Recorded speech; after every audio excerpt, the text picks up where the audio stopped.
नमस्कार दोस्तों, आप सभी का इस चैनल पे स्वागत है। तो आज मैं बात करूंगा टिश्यू के बारे में। और ये जो टिश्यू है वे कॉम्पिटिटिव एग्जाम के व्यू से मैं पढ़ाऊंगा कि जिससे आपका जो क्रैश कोर्स है यानी जो उसमें जो इम्पोर्टेंट पॉइंट है वे आपका आसानी से कवर किया जा सके। ठीक है ना। तो वीडियो को आप ध्यान से देखिएगा और मैं आज इसको काफी ज्यादा शॉर्ट में पढ़ाने वाला हूँ क्रैश कोर्स की तरह। तो चलिए वीडियो स्टार्ट करते हैं। चैप्टर का नाम है टिश्यू और ये चैप्टर 6 है क्लास 9th का। तो सबसे पहले हम टिश्यू के बारे में बात कर लेते हैं। देखिए, जो टिश्यू होता है वे ग्रुप ऑफ सेल्स होते हैं। मतलब जो टिश्यूज होते हैं वे ग्रुप ऑफ सेल से बने होते हैं जिनका स्ट्रक्चर और फंक्शंस क्या होता है, काफी ज्यादा सिमिलर होता है। तो अगर प्लांट्स और एनिमल्स का देखा जाए तो दोनों के अंदर टिश्यू जो होते हैं वे अलग अलग होते हैं। अब देखिए, प्लांट्स एंड एनिमल टिश्यू के बीच में क्या क्या डिफरेंसेस होते हैं। देखिए, जो प्लांट्स होता है वे एक प्लेस से दूसरे प्लेस मूव नहीं कर सकता है। प्लांट्स के अंदर जो सेल्स होते हैं यानी जो सेल्स एंड टिश्यूज होते हैं ये प्लांट्स को मैकेनिकल सपोर्ट प्रोवाइड कराते हैं और स्ट्रेंथ प्रोवाइड कराते हैं। सेकंड पॉइंट क्या है कि जो प्लांट्स के अंदर जो ग्रोथ होता है, ठीक है ना, वे टिश्यू के कारण ही होता है और उस टिश्यू का नाम क्या होता है, meristematic tissue, which divide and help in growth and permanent tissue which do not divide.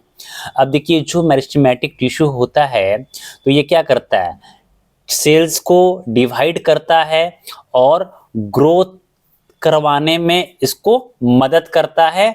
और परमानेंट टिश्यू जो होता है ये इसको फर्दर सेल्स को डिवाइड नहीं करता है। अब मैं बात करता हूं एनिमल टिश्यू के बारे में। जो एनिमल्स होते हैं वे एक प्लेस से दूसरे प्लेस मूव नहीं कर सकते हैं, ठीक है ना। और एनिमल सेल्स के जो एनिमल टिश्यू होते हैं तो उनके अंदर जो सेल्स एंड टिश्यू होते हैं वे लिविंग सेल्स होते हैं ज्यादातर।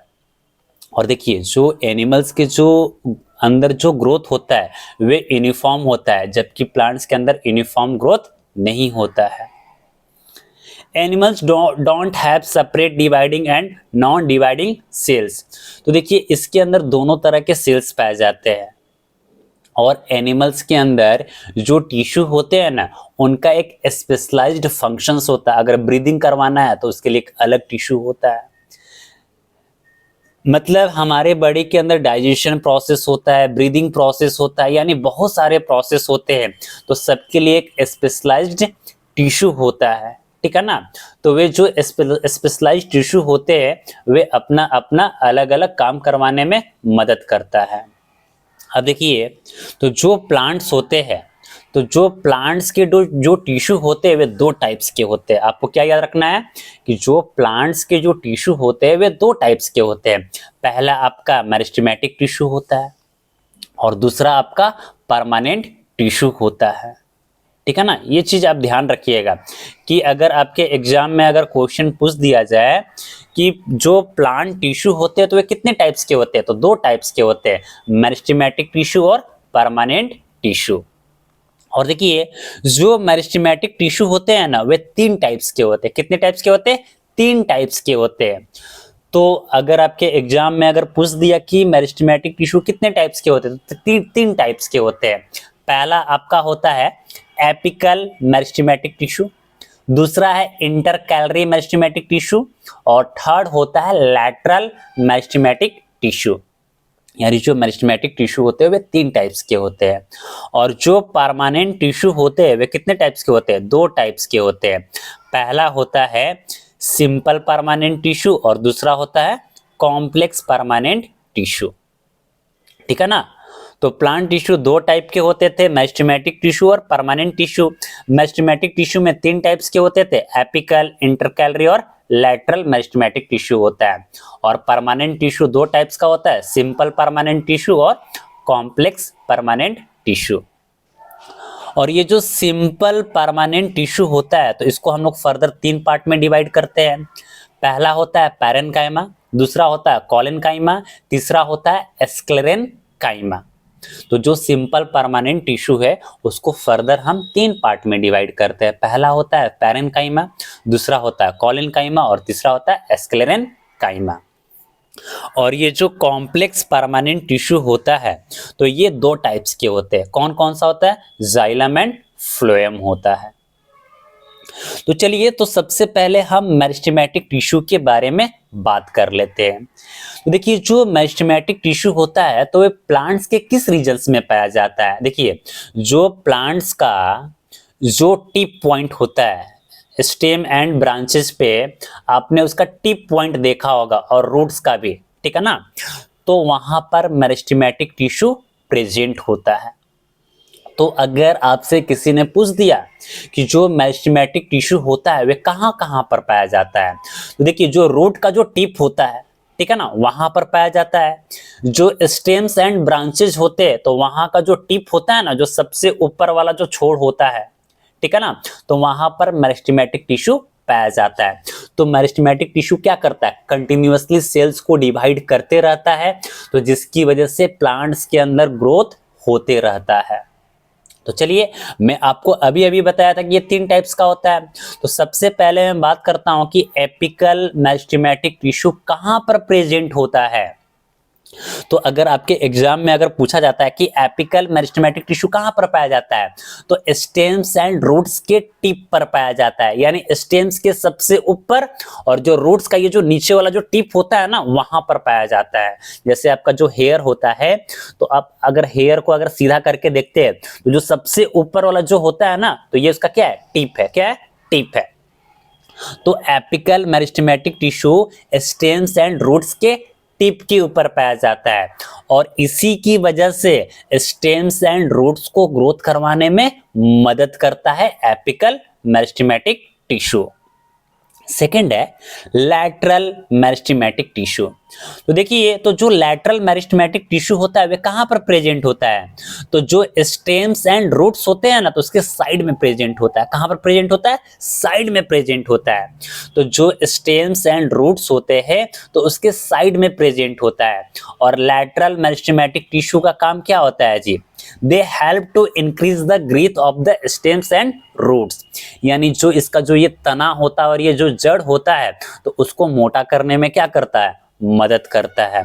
और यहां पर देख लीजिए, देखिए, आपको मैं पढ़ाया था लैटरल के बारे में, ठीक है ना। तीसरा होता है इंटरकैलरी मेरिस्टेमेटिक टिश्यू। तो देखिए जी, जो इंटरकैलरी मेरिस्टेमेटिक टिश्यू होता है वे कहां कहां पर प्रेजेंट होता है? देखिए, are present at the base of a leaves and internodes. तो देखिए, जो दो पत्ते के बीच का जो ये होता है ना, उसी को हम लोग क्या बोलते हैं? इंटरनोड बोलते हैं। ठीक है, जहां से पत्ता निकलता है, ठीक है ना, वहां पर आपने देख लिया उसको नोड्स बोलते हैं, ठीक है। और एक दूसरा पत्ता देखिए उसके ठीक नीचे, तो उसके बीच का जो रीजन्स होता है ना, उसको हम लोग क्या बोलते हैं? इंटरनोड बोलते हैं। क्या बोलते हैं? इंटरनोड बोलते हैं। और ये उस पार्ट्स को ग्रोथ करवाने में क्या करता है? मदद करता है। चलिए, अगला है परमानेंट टिश्यू के बारे में, ठीक है ना। तो देखिए, तो कहने का मतलब है कि जो परमानेंट टिश्यू होता है वे कैसे फॉर्म करता है? देखिए, जो मेरिस्टेमेटिक टिश्यू होता है ना, तो उसी से परमानेंट टिश्यू का फॉर्मेशन करवाने में मदद करता है। और एक बार परमानेंट टिश्यू का फॉर्मेशन हो जाता है तो उस सेल्स का फर्दर डिवाइड नहीं होता है, और उसका जो शेप एंड साइज होता है वे परमानेंट हो जाता है, यानी अब उसके अंदर किसी भी तरह का डिवीजन नहीं हो सकता है, ठीक है। और मैंने आपको बताया था कि जो परमानेंट टिश्यू होता है तो दो टाइप्स का होता था। देखिए, यहाँ पर टेबल आपको दिखाई दे रहा है, ये टेबल है। अगर आपने इस टेबल को याद कर लिया तो आपको इस चैप्टर को पढ़ने में काफी ज्यादा आसानी होगी, ठीक है। तो परमानेंट टिश्यू जो होता है ये सेल्स को डिवाइड नहीं करता है, इसका जो शेप एंड साइज होता है वह बिल्कुल परमानेंट होता है, अब इसके अंदर कोई चेंजेस नहीं आता है। और जो परमानेंट टिश्यू होता है वे भी दो टाइप्स का होता है। तो अब अभी हम पहला पार्ट पढ़ा जाएगा, सिंपल परमानेंट टिश्यू।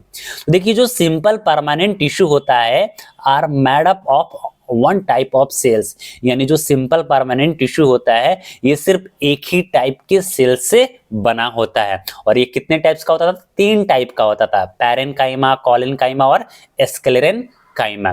देखिए ये यहाँ पर फिगर है पैरेनकाइमा का आपको दिखाई दे रहा है, ये कोलेनकाइमा का फिगर है और ये स्क्लेरेनकाइमा का फिगर है। ठीक है, तो सबसे पहले हम लोग पैरेनकाइमा के बारे में पढ़ते हैं।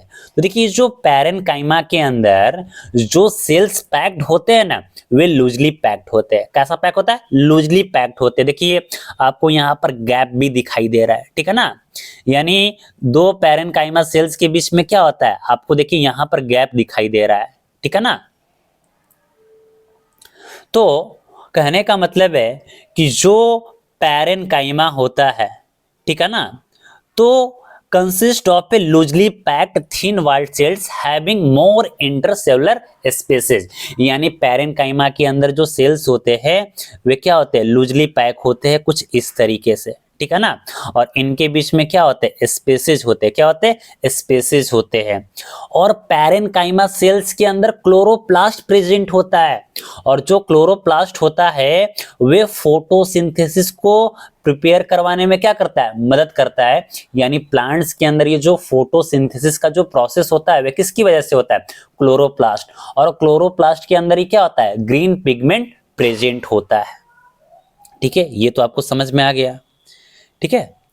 और जो पैरेनकाइमा जो सेल्स होता है ना, इसके अंदर काफी ज्यादा लार्ज एयर कैविटी होता है। क्या होता है? लार्ज एयर कैविटी होता है, तो जिसकी वजह से जो प्लांट्स होता है ना वे वाटर के अंदर फ्लोटिंग करना चालू हो जाता है। यानी आप किसी भी प्लांट्स को देखा होगा कि वे वाटर में क्या करते हैं, फ्लोटिंग करते हैं। तो किसकी वजह से होता है?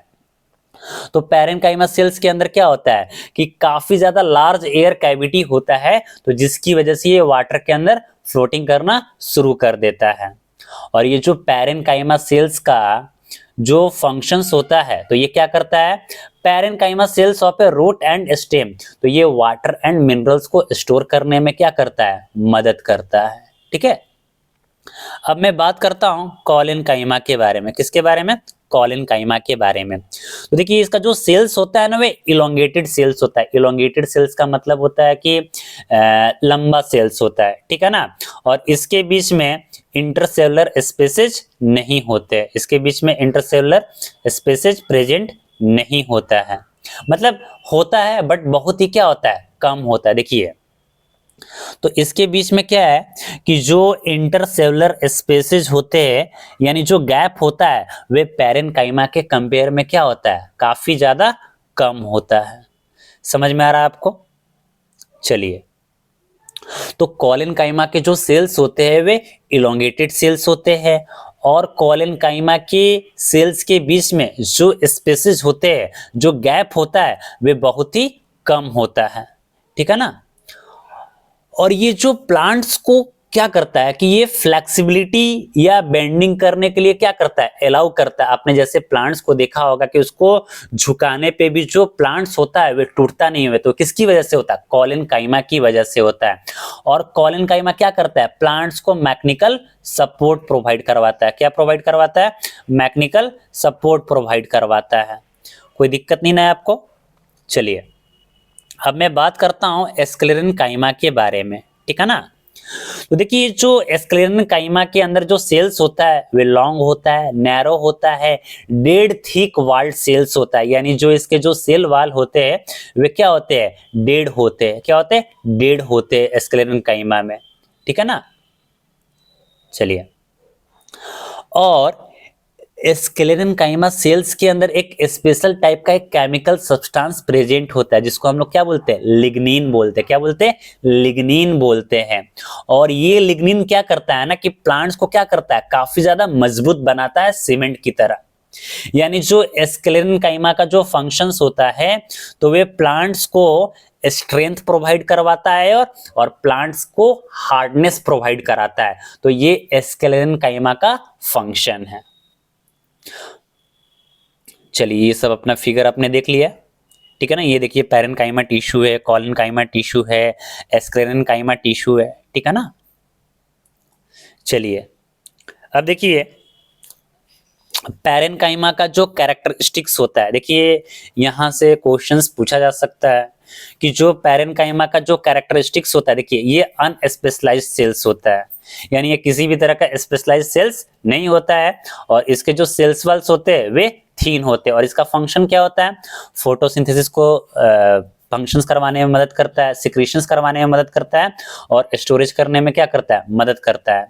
अगर मैं कॉलेनकाइमा की अगर मैं बात करूं तो इसके इलोंगेटेड सेल्स होते हैं, ठीक है ना। और इसके जो मतलब कहने का मतलब इसके जो सेल्स वॉल्स होते हैं वे लिविंग होते हैं, और इसका फंक्शंस क्या होता है, ये लिप्स एंड स्टेम्स को क्या करता है, सपोर्ट करता है। एस्केलेनकाइमा के भी जो सेल्स होते हैं वे इलोंगेटेड होते हैं, बट वे थिक होते हैं, काफी ज्यादा मोटे होते हैं। और जैसे ये मैच्योरिटी होता है तो जो सेल्स होते हैं वे पूरी तरह से क्या हो जाते हैं, डेड हो जाते हैं। और इसका फंक्शंस क्या होता है कि प्लांट्स को सपोर्ट करने में मदद करता है। तो अब चलिए मैं बात करूंगा कॉम्प्लेक्स परमानेंट टिश्यू के बारे में। किसके बारे में, कॉम्प्लेक्स परमानेंट टिश्यू के बारे में मैं बात करूंगा, ठीक है ना। तो देखिए जो कॉम्प्लेक्स परमानेंट टिश्यू होता है तो are made of more than one type of cells. देखिए हमने सिंपल परमानेंट टिश्यू के बारे में पढ़ा था कि वे एक टाइप का सेल्स प्रेजेंट होता है, यानी सिंपल परमानेंट टिश्यू के अंदर एक टाइप का सेल्स प्रेजेंट होता था। बट कॉम्प्लेक्स परमानेंट टिश्यू के अंदर क्या होता है जी, दो या दो से ज्यादा टाइप का सेल्स क्या होता है, प्रेजेंट होता है। और कॉम्प्लेक्स परमानेंट टिश्यू के जो टिश्यू होते हैं वे काफी ज्यादा क्या होते हैं, कॉम्प्लेक्स होते हैं। क्या होते हैं, कॉम्प्लेक्स होते हैं। और यहां से क्वेश्चन पूछ सकता है कि वास्कुलर बंडल्स या कंडक्टिंग टिश्यू किसको बोलते हैं। देखिए तो जो जाइलम एंड फ्लोएम होता है ना, तो उसी को हम लोग वास्कुलर टिश्यू बोलते हैं या कंडक्टिंग टिश्यू बोलते हैं। तो अगर आपके एग्जाम में अगर पूछता है कि वास्कुलर टिश्यू और कंडक्टिंग टिश्यू के अंदर क्या क्या चीजें होता है, तो आपको क्या बोलना है, जाइलम एंड फ्लोएम। और जाइलम एंड फ्लोएम को ही हम लोग क्या बोलते हैं जी, वास्कुलर और कंडक्टिंग टिश्यू बोलते हैं। तो अब देखिए यहां से भी क्वेश्चन तो पूछ सकता है ना कि जाइलम के अंदर क्या क्या चीजें होता है, तो ट्रैकिड्स होता है, वेसल्स होता है, जाइलम पैरेन्काइमा होता है, और जाइलम फाइबर्स होता है, ठीक है। और देखिए और यहां से फंक्शन पूछ सकता है कि जो ट्रैकिएट्स एंड वेसल्स होते हैं तो help to transport water and minerals from roots to all part of the plant. तो देखिए जो ये ट्रैकिड्स एंड वेसल्स होते हैं तो ये प्लांट्स के अंदर वाटर को ट्रांसपोर्ट करने में क्या करते हैं, मदद करते हैं। यानी वाटर का जो ट्रांसपोर्टेशन होता है, अगर प्लांट्स को अगर पानी चाहिए तो कहां से लेता है, रूट से लेता है। तो रूट से जो वाटर लेकर जाता है तो उसको ले जाने में कौन मदद करता है, जाइलम करता है। कौन करता है, जाइलम। तो जाइलम की वजह से ही क्या बोलते हैं, वाटर एंड मिनरल्स का ट्रांसफर होता है। तो ट्रैकिड्स एंड वेसल्स हेल्प करता है। और देखिए जो जाइलम पैरेन्काइमा होता है ना, ये फूड को स्टोर करने में मदद करता है। और ये जो जाइलम फाइबर होता है ना, ये प्लांट्स को सपोर्ट करने में क्या करता है, मदद करता है, ठीक है। अब देखिए फ्लोएम के अंदर क्या क्या चीजें होता है, सीव ट्यूब्स होता है, कॉम्पेनियन सेल्स होता है, फ्लोएम पैरेन्काइमा होता है, एंड फ्लोएम फाइबर्स होता है। तो देखिए जो ये सीव ट्यूब्स होता है और ये जो कॉम्पेनियन सेल्स होता है, फूड को ट्रांसपोर्ट करने में क्या करता है, मदद करता है। यानी प्लांट्स के अंदर जो फूड का जो ट्रांसपोर्टेशन होता है तो वह किस सेल्स की वजह से होता है, तो sieve tubes and companion cells की वजह से होता है। फ्लोएम पैरेन्काइमा का काम क्या होता है, ये फूड को स्टोर करने में क्या करता है, मदद करता है। और ये जो फ्लोएम फाइबर्स होता है ये प्लांट्स को क्या करता है, सपोर्ट करता है। क्या करता है, सपोर्ट करता है। अब चलिए तो प्लांट टिश्यू का पूरा टॉपिक खत्म हो गया। तो अब मैं बात करूंगा एनिमल टिश्यू के बारे में। किस बारे में, एनिमल टिश्यू के बारे में। तो देखिए जो एनिमल टिश्यू होते हैं वे चार टाइप के होते हैं। कितने टाइप के होते हैं, चार टाइप के होते हैं। तो पहला क्या है, इपिथेलियल सेल्स हो गया आपका, दूसरा मस्कुलर टिश्यू होता है, तीसरा कनेक्टिव टिश्यू होता है, और चौथा आपका क्या होता है, नर्वस टिश्यू होता है, ठीक है ना। तो जो एनिमल टिश्यू होता है तो वे कितने टाइप्स के होते हैं, चार टाइप्स के होते हैं। पहला आपको याद रखना है epithelial tissue, muscular tissue, connective tissue और नर्वस टिश्यू। तो देखिए जो इपिथेलियल टिश्यू होते हैं तो उसके भी बहुत सारे डिफरेंट टाइप्स होते हैं। तो इपिथेलियल टिश्यू में देखिए ये भी चार टाइप्स के होते हैं, ठीक है ना। स्क्वैमस होता है, कोल्यूमिनार होता है, क्यूबॉइडल होता है, और ग्लैंडुलर इपिथेलियल टिश्यू होता है। तो जो इपिथेलियल टिश्यू होता है ये 4 टाइप्स का होता है। ये टेबल है, आपको याद करने में काफी ज्यादा क्या होगा, आसानी होगा। ठीक है, अब मैं बात करता हूं मस्कुलर टिश्यू के बारे में। तो ये भी कितने टाइप्स के होते हैं भाई, 3 टाइप्स के होते हैं। कितने टाइप्स के होते हैं, 3 टाइप्स के होते हैं। स्ट्रिएटेड होता है, अनस्ट्रिएटेड होता है और कार्डियक होता है। और कनेक्टिव टिश्यू भी बहुत सारे टाइप्स के होते हैं। ब्लड होता है, बोन होता है, लिगामेंट होता है, टेंडन होता है, कार्टिलेज होता है, एरियोलर होता है और एडिपोज टिश्यू होता है। और मैं बात करूंगा नर्वस टिश्यू। तो नर्वस टिश्यू के अंदर क्या होता है, नर्व सेल्स होता है और इसको हम लोग क्या बोलते हैं, न्यूरॉन्स भी बोलते हैं। क्या बोलते हैं, न्यूरॉन्स भी बोलते हैं। तो देखिए सबसे पहले हम लोग इपिथेलियल टिश्यू के बारे में बात किया जाएगा। तो देखिए जो epithelial tissue is the covering और a protective tissue in a animals, यानी आपकी जो स्किन्स के ऊपर जो टिश्यू प्रेजेंट होता है तो उसका नाम क्या है, इपिथेलियल टिश्यू। तो अगर आपके एग्जाम में अगर पूछ दिया कि आपके स्किन्स के ऊपर कौन सा टिश्यू प्रेजेंट होता है तो आपको क्या आंसर देना है, इपिथेलियल टिश्यू देना है। और फिर देखिए जो ब्लड वेसल्स का जो लाइनिंग होता है, लंग्स होता है, ओसोफेगस होता है, तो ये भी किससे कवरिंग होता है, इपिथेलियल टिश्यू से होता है। यानी जो इपिथेलियल टिश्यू होता है तो ये हमारे बॉडी के अंदर भी होता है और ये बॉडी के बाहर भी होता है। तो ये क्या करता है कि ये हमारे बॉडी को प्रोटेक्ट करने में क्या करता है, मदद करता है। ये हमारे बॉडी को प्रोटेक्ट करने में क्या करता है, मदद करता है। और हमारे बॉडी के बीच में जैसे मान लीजिए कि जो लंग्स होता है, यानी हमारे बॉडी के अंदर ये जो ऑर्गन्स होते हैं तो ये सब भी किस टिश्यू से कवरिंग होते हैं, इपिथेलियल टिश्यू से कवरिंग होते हैं। ठीक है ना, तो इनको अंदर मतलब अगर दोनों एक दूसरे से अगर टकरा जाए तो फिर दिक्कत हो सकता है। ठीक है ना, तो हमारे बॉडी के अंदर में जो ऑर्गन्स होते हैं वे भी किससे कवरिंग होते हैं जी, इपिथेलियल टिश्यू से कवरिंग होते हैं।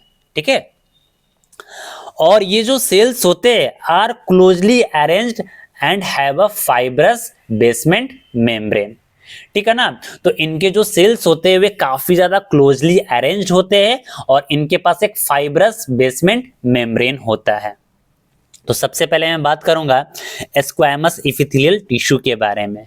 ठीक है ना, तो देखिए जो स्क्वैमस इपिथेलियल टिश्यू होता है consist of a layer of a thin flat sales, यानी इसके जो सेल्स होते हैं वे बिल्कुल क्या होते हैं, फ्लैट होते हैं और पतले होते हैं। तो अगर आपके एग्जाम में पूछ दिया कि स्क्वैमस इपिथेलियल टिश्यू कहाँ कहाँ पर पाया जाता है तो आपको बोलना है ब्लड वेसल्स के लाइनिंग में पाया जाता है, लंग्स में पाया जाता है, माउथ में पाया जाता है और ओसोफेगस में पाया जाता है स्क्वैमस इपिथेलियल टिश्यू। और हमारे स्किन के ऊपर इपिथेलियल सेल्स के बहुत सारे लेयर्स होते हैं और इसी टिश्यू को हम लोग क्या बोलते हैं जी, स्ट्रेटिफाइड स्क्वैमस टिश्यू बोलते हैं। ठीक है, दूसरा क्या है, कॉलमिनार इपिथेलियल टिश्यू होता है, consist of a tall pillar like cells, मतलब ये टॉल पिलर की तरह होता है। और ये जो कॉलमिनार इपिथेलियल टिश्यू होता है तो ये कहां पर प्रेजेंट होता है, तो ये हमारे इंटेस्टाइन के वाल पे प्रेजेंट होता है। आपको समझ में आ रहा है ना, कहां पर प्रेजेंट होता है, इंटेस्टाइन के वाल पे प्रेजेंट होता है।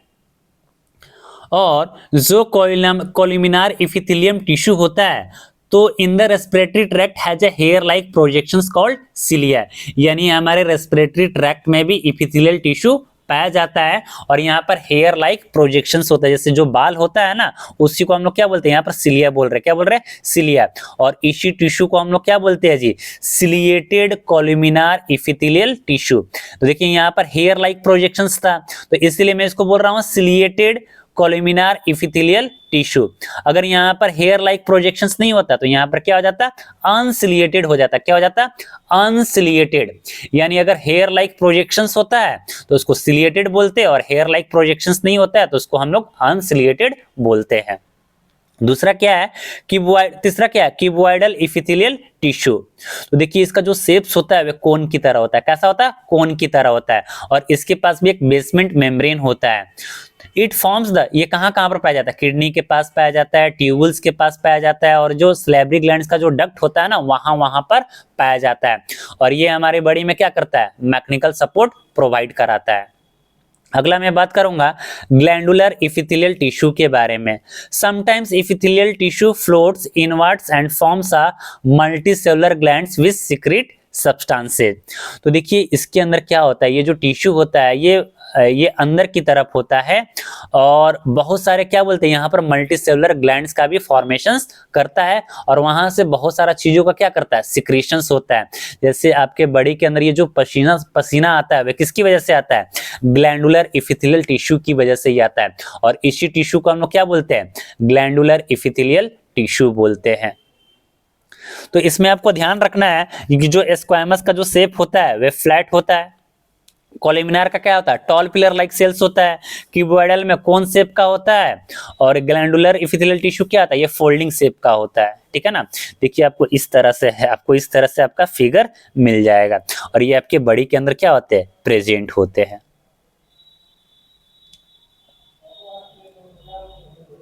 तो चलिए, तो अब मैं बात करूंगा मस्कुलर टिश्यू के बारे में।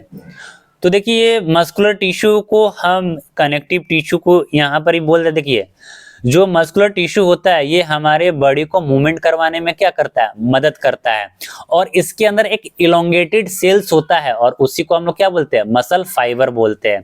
तो जैसे मान लीजिए आपके अगर एग्जाम में पूछ दिया कि मसल फाइबर के अंदर जो सेल्स होते हैं वे कैसे होते हैं, तो आपको क्या बोलना है, इलोंगेटेड सेल्स होता है और इसके अंदर एक स्पेशल टाइप का प्रोटीन होता है, यानी आपके मसल्स के अंदर एक स्पेशल टाइप का प्रोटीन होता है जिसको हम लोग क्या बोलते हैं, कॉन्ट्रैक्टाइल प्रोटीन बोलते हैं, कॉन्ट्रैक्टाइल प्रोटीन बोलते हैं। आप मुट्ठी को बंद कीजिए तो कॉन्ट्रैक्ट हो गया, उसको छोड़ दीजिए तो रिलैक्स हो गया।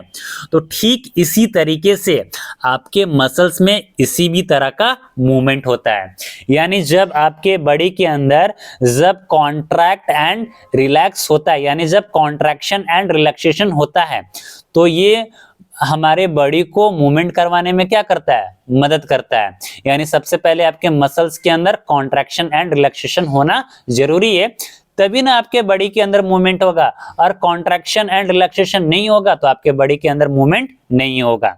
और देखिए ये जो मसल्स होते हैं ये वॉलेंट्री मसल्स होते हैं। वॉलेंट्री मसल्स उसको बोलते हैं जिसको आप कंट्रोल कर सकते हैं और इनवॉलेंट्री मसल्स उसको बोलते हैं जिसको आप बिल्कुल कंट्रोल नहीं कर सकते हैं। तो वॉलेंट्री मसल्स को कंट्रोल किया जा सकता है, ये आपके कंट्रोल में होता है वॉलेंट्री मसल्स, जबकि जो इनवॉलेंट्री मसल्स होता है आप उसको कंट्रोल नहीं कर सकते हैं। ठीक है, तो चलिए सबसे पहले हम लोग स्ट्रिएटेड मसल्स के बारे में पढ़ा जाए। तो देखिए ये जो ये स्ट्रिएटेड मसल्स होता है ये वॉलेंट्री मसल्स होता है, having light and dark striations. देखिए यहाँ पर फिगर है, यहाँ पर देखिए डार्क तरह आपको दिखाई दे रहा होगा, ठीक है ना। तो कहने का मतलब है कि जो स्ट्रिएटेड मसल्स होते हैं वे हल्के होते हैं और डार्क होते हैं और इसके जो सेल्स होते हैं वे लॉन्ग होता है, सिलेंड्रिकल होता है और मल्टी न्यूक्लिएटेड होता है।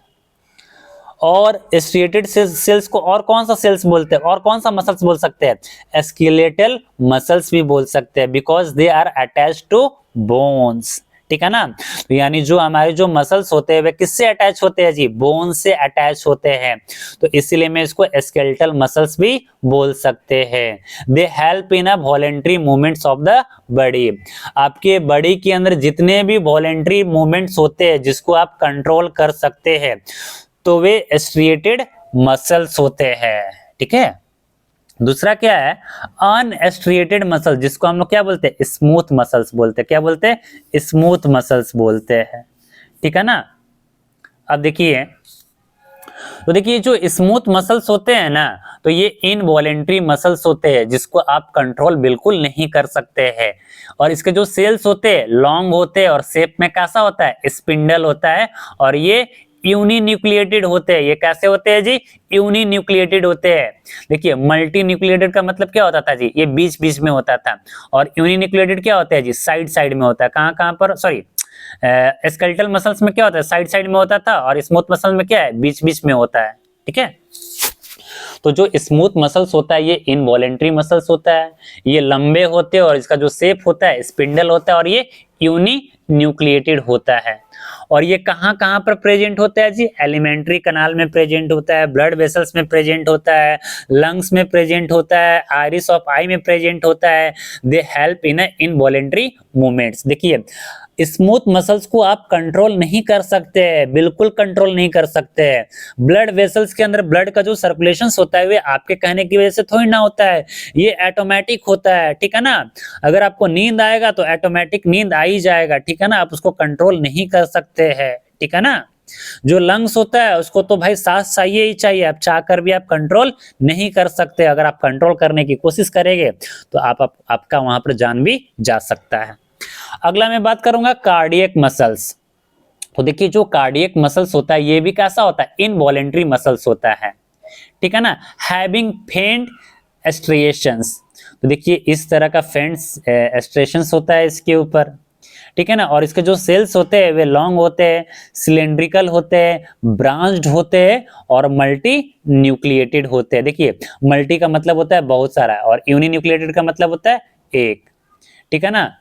देखिए स्केलेटल में देखिए एक ही न्यूक्लियस प्रेजेंट है, जबकि यहाँ पर क्या है, बहुत सारे प्रेजेंट है, ठीक है ना।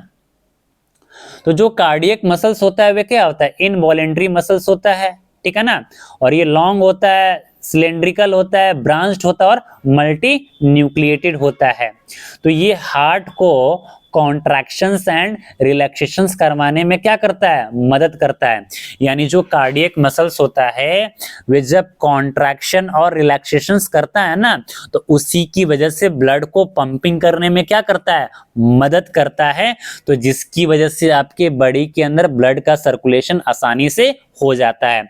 तो आपको यहाँ पर क्या क्या ध्यान रखना है कि जो स्ट्रिएटेड मसल्स होता है वे वॉलेंट्री मसल्स होता है, जबकि स्मूथ मसल्स और कार्डियक मसल्स क्या होता है, इनवॉलेंट्री मसल्स होता है। और इनवॉलेंट्री मसल्स को आप कंट्रोल नहीं कर सकते हैं, वॉलेंट्री मसल्स को आप क्या कर सकते हैं, कंट्रोल कर सकते हैं।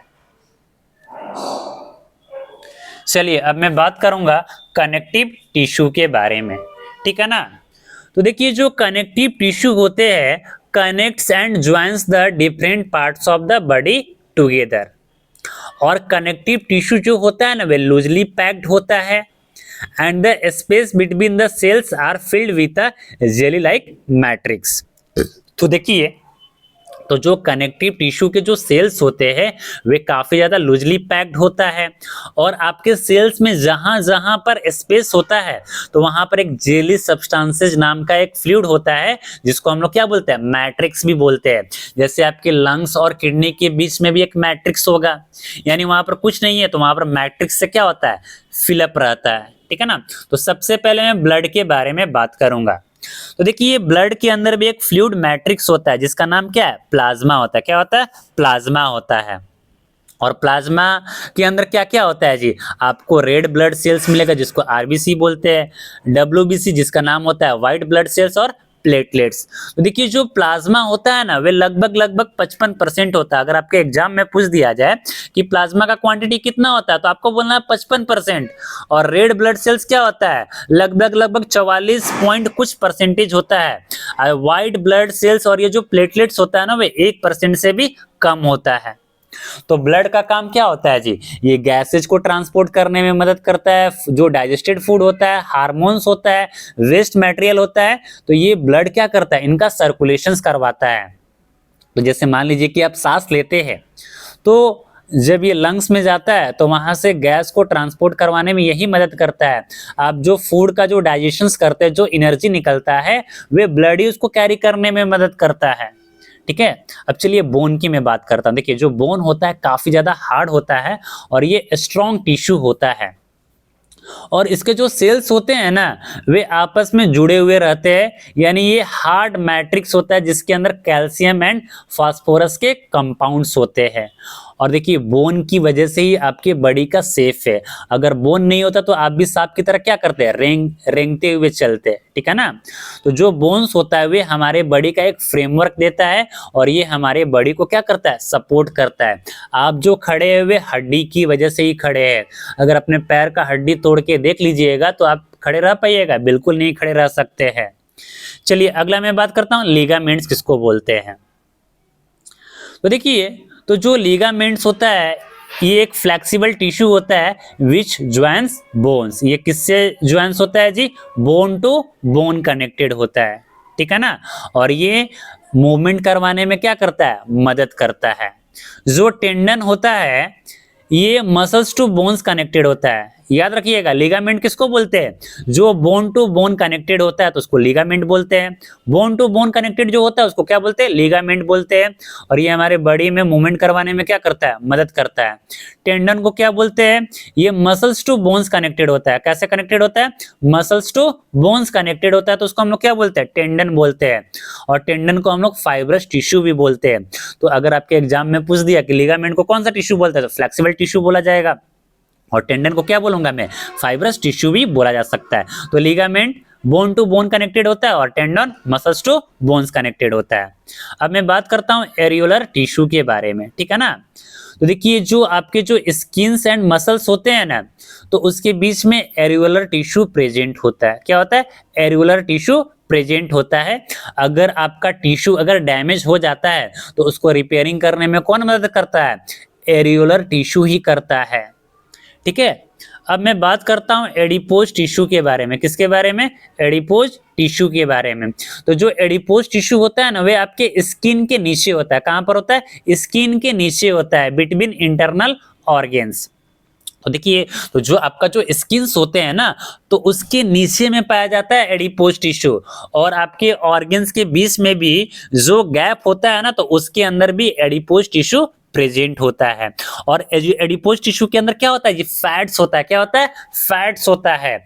और एडिपोज टिश्यू क्या करता है, फैट्स को स्टोर करने में क्या करता है, मदद करता है। देखते हैं ना, आपका पेट फूल जाता है कुछ सालों के बाद, जब आपका बुढ़ापा का जब समय आता है, जब आपकी शादी वादी हो जाती है, तो आप पेट फेंकना शुरू कर देते हैं। यानी वहां पर बहुत ज्यादा क्वांटिटी में एडिपोज टिश्यू जमा हो रहा है, यानी फैट्स स्टोर हो रहा है, ठीक है ना। और जिस व्यक्ति के अंदर जितना ज्यादा फैट्स स्टोर होता है ना, उनको ठंड उतना ही कम लगता है।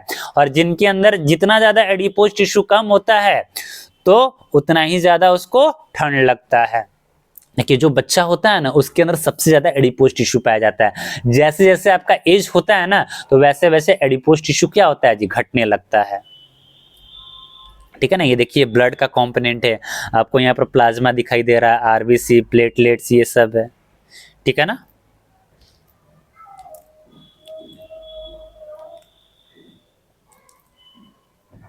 अब मैं लास्ट टॉपिक में पढ़ूंगा, ठीक है ना। देखिए यहाँ पर फिगर भी दिया हुआ है बहुत सारा, ठीक है ना। ये देखिए लिगामेंट, टेंडन दिया हुआ है, ठीक है ना। ये देखिए एरियोलर टिश्यू कैसा दिखाई देता है, एडिपोज टिश्यू कैसा दिखाई देता है, ठीक है ना। बोन टिश्यू कैसा दिखाई देता है और कार्टिलेज टिश्यू कैसा दिखाई देता है। तो अब मैं बात करता हूं नर्वस टिश्यू के बारे में। किसके बारे में, नर्वस टिश्यू के बारे में। तो देखिए, तो जो नर्वस टिश्यू होता है, वे एक पार्ट से दूसरे पार्ट में ये मैसेज को कैरी करने में क्या करता है, मदद करता है। तो जो नर्वस टिश्यू होता है, वे क्या कैरी करने में मदद करता है जी, मैसेज। यानी एक पार्ट से दूसरे पार्ट में मैसेज को कैरी करने में क्या करता है, मदद करता है। जैसे आपको कोई चुट्टी काटता है, क्या करता है, चुट्टी काटता है, ठीक है ना। तो वे नर्वस टिश्यू की वजह से ही आपको पता चलता है, ठीक है ना, कि आपको किसी ने चुट्टी काटा है, ठीक है ना, चुट्टी काटी है, ठीक है ना। जैसे मान लीजिए घाव, डॉक्टर जब आपको इंजेक्शन लगाता है तो आपको कैसे होता है कि दर्द हो रहा है, तो नर्वस टिश्यू की वजह से होता है। तो नर्वस टिश्यू कहां कहां पर पाया जाता है, brain, spinal cord and nerve में पाया जाता है। और देखिए, it consist of a nerve cells. तो नर्व सेल्स को ही हम लोग क्या बोलते हैं जी, न्यूरॉन्स बोलते हैं। क्या बोलते हैं, न्यूरॉन्स बोलते हैं। देखिए ये न्यूरॉन्स का स्ट्रक्चर है, देखिए इसको हम लोग डेंड्राइट बोलते हैं। जो ये बाहर की तरफ जो निकला हुआ है, जो बीच वाला होता है, उसको न्यूक्लियस बोलते हैं। ये जो आपको ब्लू ब्लू दिखाई दे रहा है, इसको सेल बॉडी बोलते हैं। इसको हम लोग एक्सॉन बोलते हैं। और इसको हम लोग क्या बोलते हैं, माइलिन शीथ बोलते हैं। इसको हम लोग स्वान सेल बोलते हैं। जो बीच का जो होता है ना, उसको हम लोग क्या बोलते हैं, स्वान सेल्स बोलते हैं। और ये क्या होता है, एक्सॉन टर्मिनल होता है। तो इस तरह के न्यूरॉन आपके बॉडी में बहुत सारे न्यूरॉन पाए जाते हैं, जो आपस में क्या होते हैं, कनेक्टेड होते हैं। क्या होते हैं, कनेक्टेड होते हैं, ठीक है ना। और मैसेज को कैरी करने में क्या करता है, मदद करता है। तो देखिए, तो जो न्यूरॉन होता है, ठीक है ना, तो सेल बॉडी में क्या क्या कंटेंट है, देखिए जो सेल बॉडी दिखाई दे रहा है ना, तो इसके अंदर न्यूक्लियस एंड साइटोप्लाज्मा होता है, ठीक है ना। इसका जो हेयर लाइक स्ट्रक्चर होता है, तो इसको हम लोग क्या बोलते हैं, डेंड्राइट्स बोलते हैं। और ये जो लंबा वाला जो पार्ट होता है ना, इसको हम लोग क्या बोलते हैं, एक्सॉन बोलते हैं, ठीक है ना। और जो देखो जो न्यूरॉन्स होता है ना, ठीक है ना, the neurons are join together to form nerve fibre. तो जब न्यूरॉन्स आपस में, देखिए जैसे ये एक न्यूरॉन है और ये एक न्यूरॉन है, जब ये आपस में कनेक्टेड होता है तो उसको हम लोग क्या बोलते हैं, नर्व फाइबर्स बोलते हैं। और देखिए दो न्यूरॉन के बीच का जो जंक्शंस होता है ना, उसको हम लोग क्या बोलते हैं, स्नाइपेस बोलते हैं। क्या बोलते हैं, स्नाइपेस, ठीक है ना। तो ये आपके एग्जाम में क्वेश्चन पूछ सकता है कि दो न्यूरॉन के बीच में कौन सा चीज प्रेजेंट होता है, तो आपको क्या बोलना है, स्नाइपेस बोलना है। क्या बोलना है, स्नाइपेस बोलना है, ठीक है ना। तो इसी के साथ मेरा वीडियो समाप्त होता है, ठीक है ना। आप कॉम्पिटिटिव एग्जाम के लिए शॉर्ट टर्म, मतलब देखिए ये आपको जो वीडियो है वे कॉम्पिटिटिव एग्जाम के लिए पढ़ सकते हैं, और जो लड़का क्लास 9th में इस वीडियो को वे भी देख सकता है। यानी ये आपका पूरी तरह से मैंने क्रैश कोर्स करवा दिया, और यहाँ से बहुत सारे आपके क्वेश्चंस एमसीक्यू में भी पूछ सकते हैं। जो बच्चे बिहार बोर्ड से उनके लिए भी सही है। तो यानी ये जो वीडियो है ये किसी भी कॉम्पिटिटिव एग्जाम में पूछ सकता है। जो आपका जो बोर्ड एग्जाम होता है, चाहे स्टेट बोर्ड हो चाहे सीबीएसई बोर्ड हो, तो ये भी आपके चैप्टर में टिश्यू चैप्टर होगा जो क्लास 9th में होगा, ठीक है ना। तो ये वीडियो सबके लिए था, ठीक है ना। वीडियो अच्छा लगा तो अपने दोस्तों के साथ शेयर कीजिए और चैनल को सब्सक्राइब करना ना भूले। जय हिंद, जय भारत।